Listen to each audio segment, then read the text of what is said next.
ICOP University Microanalysis Research Center, Human. And today we will be talking about a mobile technological tool that may potentially help teachers, language teachers in particular in our case, to have, to increase and then to develop language awareness. And we will also be talking about its potential implications to how these language teachers are developing what Walsh calls classroom interactional competence. So our presentation differs a bit from the other ones. This time the focus is not on learners, but a bit more on teachers. So the software that we will talk about, the mobile tool that we will talk about, looks like this. You don't see it clearly now, but you will in a bit.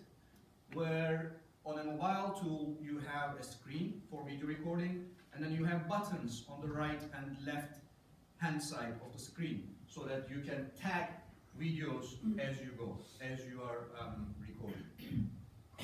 The software was developed at Neuchâtel University by Paul Miller and John Haynes, and this is our study is part of an Erasmus Plus project in which we are a partner country, one of the partner countries together with the UK, Germany, Finland and Bulgaria. And then we are working with classroom interaction researchers like Paul Sert and Götz Schwab. So I will try to quickly provide some background, but of course briefly, about teacher education and CA interface, and then talk about classroom interactional competence, and then I will move on to explaining VEO, Video Enhanced Observation. This is the name of the mobile tool, and then relate it to the reflective cycle that we are using with teachers. I will also briefly talk about the methodological challenge, because we are using CA analysis, conversation analysis of classroom interactions, but we have a data set which is also which also comes from other data collection tools like stimulated recalls. For example, when teachers are going through their own videos and then reflecting on these visual experiences. The thing that we will specifically focus on, because there are like thousands of things happening, and then we wanted to keep it focused a bit, and then we thought like other initiated, teacher-initiated repair sequences could be an interesting thing to look at in these unfolding classroom interactions. That's also what came out, teachers' own reflections as well. And then we will discuss potential limitations and opportunities for future research and practice. So we are kind of orienting our research based on the concept of classroom interactional competence. I mean, when we look at the teacher education, CA interface, of course there are many more studies than this, but then we have, for example, the idea of teacher language awareness, discussed previously by Steve Walsh.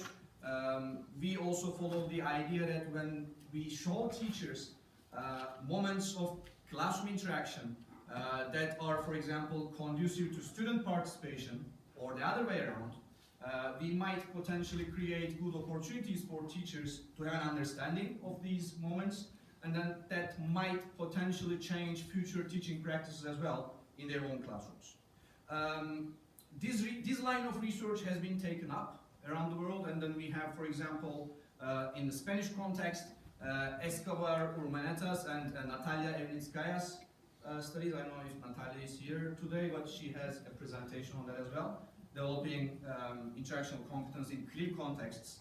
And then that research is also using CIC and then using CA to track classroom interactions, and integrating ethnographic data based on teacher interviews, etc.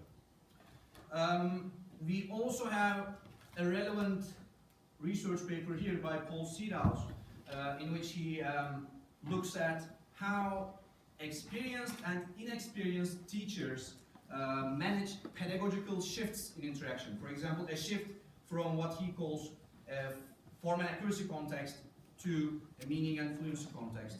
And then he gives implications for teacher training. So the idea is that IC is something that is being talked about a lot, and in this we are, going through a path where we are focusing on learners, not only in language classrooms but outside of the classrooms, but we also argue that interactional competence is something, a construct that is also valid for teachers of foreign languages and teachers of content classes as well, because the way teachers use language in the classroom, that it potentially may influence students' interactional competence. That's why it's something that we find important. It was initially defined as teachers and students' ability to use interaction as a tool for mediating and assisting learning by Steve Walsh, and then since 2006 many different aspects of classroom interactional competence of teachers have been revealed, mainly using CA research. And then today we will be showing examples from one aspect of it, shaping learner contributions, which includes in CA terms things like reformulations of student utterances, and then other initiated repairs of teachers, more of an SLA term, corrective feedback, etc. And the other thing that we are paying attention to is the idea of convergence. Seedhouse 2004 argues that there's a reflexive relationship between pedagogy and interaction, and then teachers, when they use language that is convergent to the context of the class. For instance, if you are in a warm-up activity in a class, right? That's a meaning and fluency context where you are not necessarily expecting correct linguistic forms from teachers, but then you are communicating in the class. But then if you are, for instance, as a teacher, correcting students explicitly all the time, so giving other initiated, other repair after all student utterances, then it means that your language use, your repair strategies, let's say, do not fit with the pedagogical goal of that moment.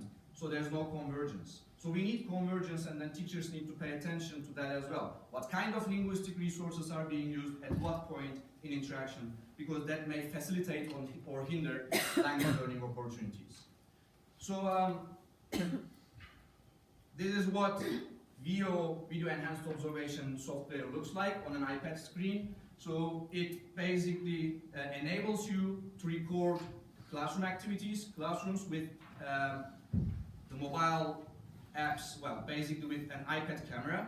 And then while you do that, you take moments in classroom interaction for review, for reflection, and for feedback purposes. So that's mainly a tool that was produced for teacher education. And then after you, that's how it looks when you are recording using an iPad.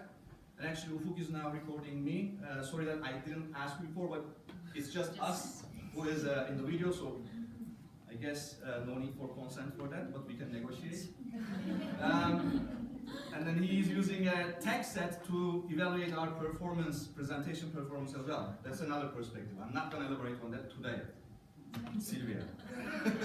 So that's how the screen looks. So you have buttons on the left-hand side, on the right-hand side, and then you have, when you push a button, it gives you options. You know, there are pluses and minuses that makes it a bit judgmental and evaluative, but then the main reason behind having these is just to tag that moment, so that right after the class with a teacher, you can go through all those tagged moments. For example, they're all categorized, so if you want to, for example, look at an explicit correction, then you push that button and it will take you immediately to that moment in interaction, so that you can speak with the teacher about it. And then that's the main idea. Not assessment yet, nothing, but talking about it, and then creating visual experiences to do that. But how did we do that? So, what is the reflective cycle that we used? Merve? In collecting this data, we have built on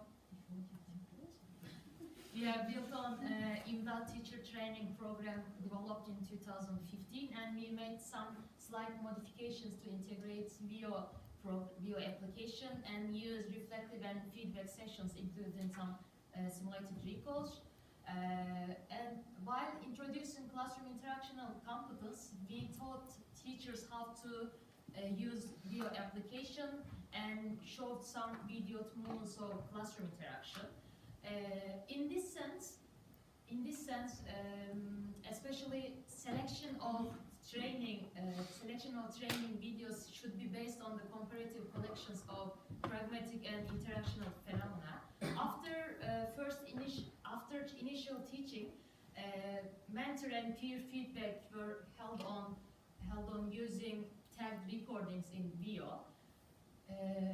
Although this was not always possible during this pilot study. This reflective cycle has been completed with another round of teaching, following which teachers are engaged in peer feedback, and also they wrote critical reflection on the recordings in VEO. This data set consists of 22 hours of video recorded data were taught by 11 research English teachers in Turkey. While on the first semester of their final year, they just observed in-service English teachers at a state school in Ankara. And then on the second semester of their final year, from March to June in 2016, they had two actual teaching activities.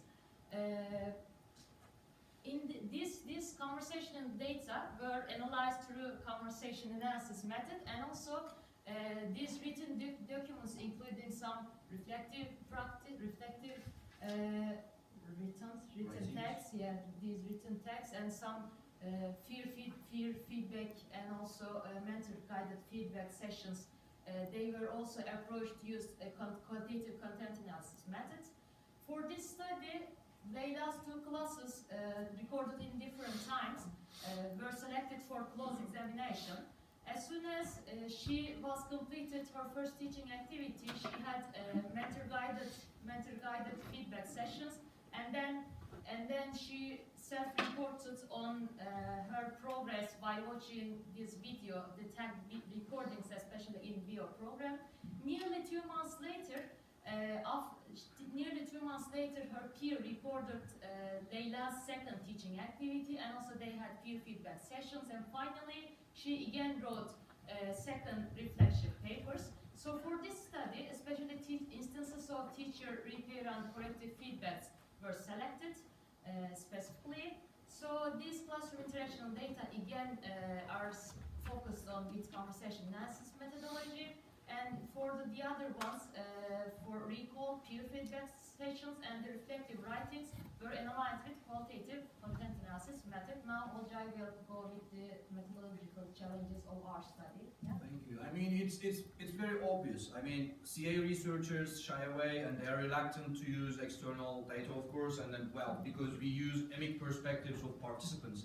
But Pomerantz argues that, for example, if you hold stimulated recall sessions with participants of real interactions, that can still be the emic perspective of the participants, and then that might actually open up avenues for investigation that otherwise might go unnoticed. So since that data is there, we looked at how the interaction practices that are already being revealed in the classroom are taught into being in, for example, peer feedback sessions, because these teachers are able to go through their own videos, and then they are the ones who are deciding on talking about these things. And of course, the tech set of the software has an impact. And that's the elephant in the room. It's there, right? So again, with this presentation, we will be mainly talking about this button. This one, teacher feedback one. That is a button that comes from actually primary school education classes, and then of course we didn't develop subsets for that, but it generally includes, according to teachers, implicit and explicit feedback practices which are revealed in other repair sequences and also evaluation sequences and reformulation sequences of the teachers. So here's an example, and then this is how a recording looks after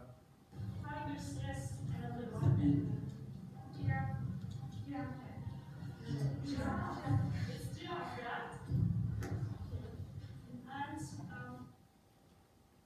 So this is from the first teaching experience of this particular teacher, and then this is the bit that she decided to talk about and reflect on and then write about as well. What happens here is we see that there is an embedded turn allocation to select S3 as the next speaker. So in lines 1, 2, 3 and 1, 2, 5, S3 mispronounces the word, which is followed by almost 1 second of silence, during which T leans forward the student, and an action which has previously been shown as signaling a forthcoming repair in classrooms. And in line 1 to 7, another student, and 1 to 8, T initiates correction, that becomes other initiated other repair, and in line 1 to 9, S3 changes his pronunciation of the word. So generally, what we ended up with in reflections and while we were analyzing first teachings of these teachers is that they don't orient to student utterances, and that was the most common thing. And that's something that they noticed, and then when they saw that they did it, they decided to talk about it and write about it by referring specifically to exact seconds and minutes in interaction. For example, this particular teacher is talking about how she recasted this. That's the term she uses, because these teachers are also taking theoretical classes in this teacher education department apart from this applied practice. And then this is how she reflects on this. And then another example, this time from a meaning and fluency context, or what is supposed to be a meaning and fluency context. The teacher actually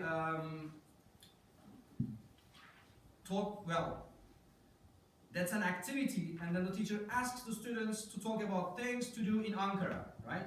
The pedagogical goal is not necessarily a focus on form. The students are encouraged to speak, basically. And then following the teacher's initiation in line 685, S7 suggests the teacher to go to the theater. 687, T orients to syntactic completion. Can you give me a sentence? And then the student says something else. No, theater in a full sentence. So that's something that you wouldn't expect in a meaning and fluency context. That's a very explicit orientation to syntactic completion. And that's the part that I mentioned at the beginning of the presentation, pedagogical mismatch, right? But when the teacher is reflecting on this moment, she's saying, actually when students told me short words, I wanted them to speak more, and then that was a good thing, but then from that perspective it was also a pedagogical mismatch. Now we move on to time 2, and then this is extract 3.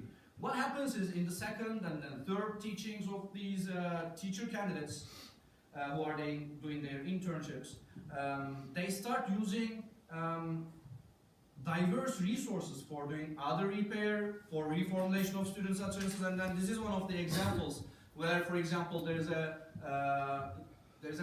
request for clarification, for example, and then we have instances where there are more, for example, designedly incomplete utterances, which are designed for doing other repair, teacher correction, and which elicit actually self-correction from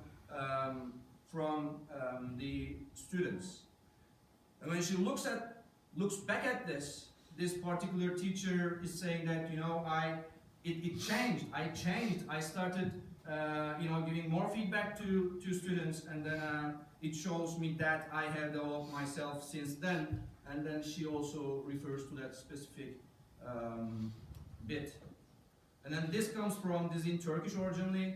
2 teachers talking about the importance of shaping learner contributions. So do not say just yes or very good, but then do something after the student turn so that there will be more student contribution, and then they're raising their awareness on this aspect of classroom communication. So general findings, and then these are still very preliminary findings, but what we have is we have an increase in the number of sequences in meaning and fluency contexts.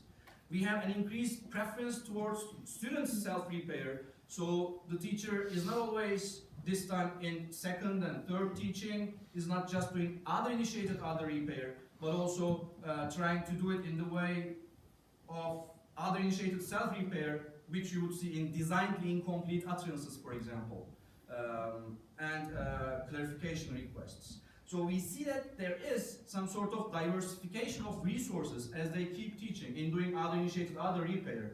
And then it's not only about number, but it's also about what other things these other initiated repairs are doing. And then we have noticed a decrease in pedagogical mismatches due to other repairs.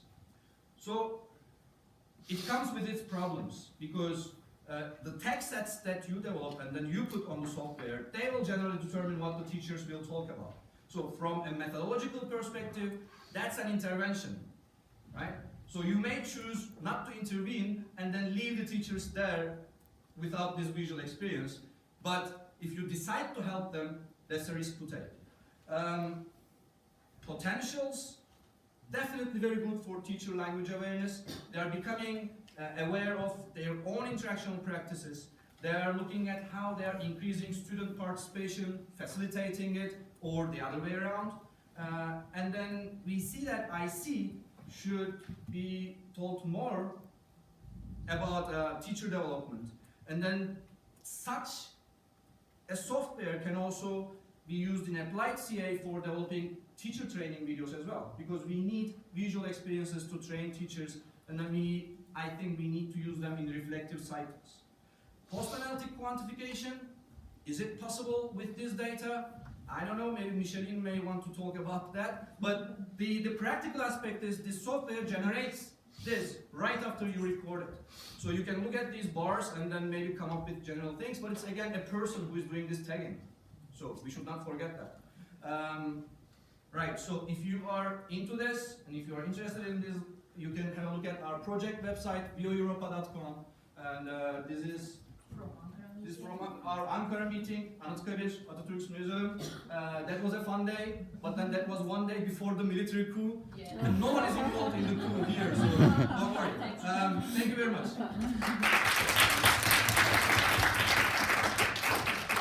We have time for one or two specific questions, but we should leave anything else to the discussion after.